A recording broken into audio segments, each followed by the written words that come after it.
of China was founded 70 years ago on October 1st, 19.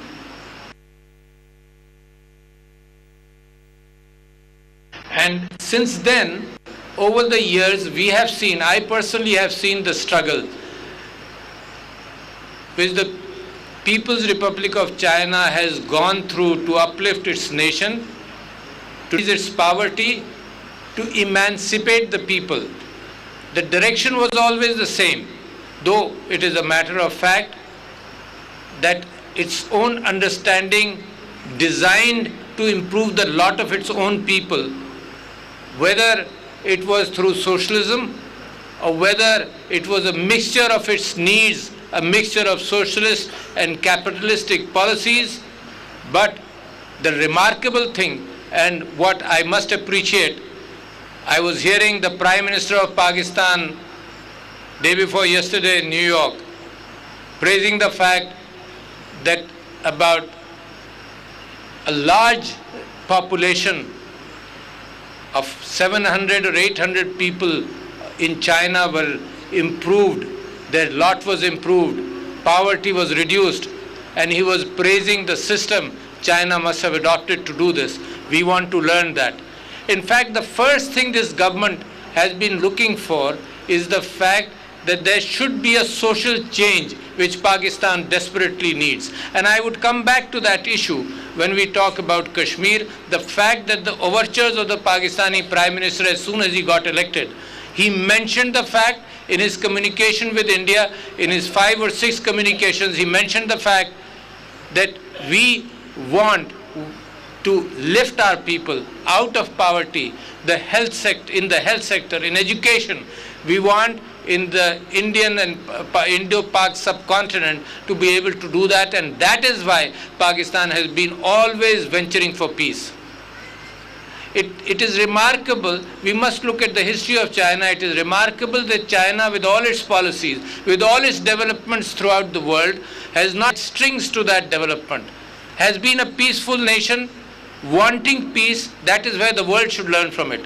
Wanting peace, and in fact encouraging development throughout, even in Africa and Latin America. One Belt, One Road, the BRI concept, the CPEC concept, increasing cooperation with other countries, spending in their development, but still having a political stance whereby no strings and no animosity is either encouraged or wanted. And compared to that, in our region, close to us, we see the opposite. So there is something which China talks about that the world should learn. In fact, it shelved its contentious issues and acted as a sponge to new ideas, sponge to knowledge, looked for developing itself, and that is why China is the second biggest economic power in the world today. With Pakistan, our relationship started improving in the 60s. And I remember when today we talk about Kashmir and the issues, with China, we thought one issue needed to be settled, that was the border demarcation between the borders of Pakistan and China and Kashmir and China, Jammu and Kashmir and China. And it took us months, and the issue was decided in 1962. I don't remember even the fact that more than 1 or 2 more meetings were needed. That is how countries should react with each other. That is how countries should come together. When they have a similar understanding, a foundation of friendship, then it becomes unimportant. A few things here and there, it becomes unimportant because we trust each other. And then onwards, we have seen a remarkable increase in our bonding together and in our friendship. Our issues, we think alike, whether it is Afghanistan, whether it is intent of Indian hegemony, we think alike. We understand what is happening in India. India has a long border with China. India has a long border with Pakistan. And what happened in Kashmir is one example where China stood with us. China pushed the issue in the United Nations Security Council and in all other platforms. When India has intended to isolate Pakistan, China has stood with us and supported us. I must thank you, Your Excellency, and through you I must thank the President of China, President Xi Jinping, for all the understanding which we've had. While we are looking at international policies, the Chinese struggle to emancipate its people now, it has gotten people out of poverty. The other big battle from which we can learn, and Mr. Imran Khan again comes from inside him when he talks about, and when he mentioned the fact that our goal is the state of Medina as a matter of fairness, etc., he also talked about the fact that we can learn from China as far as fighting corruption is concerned.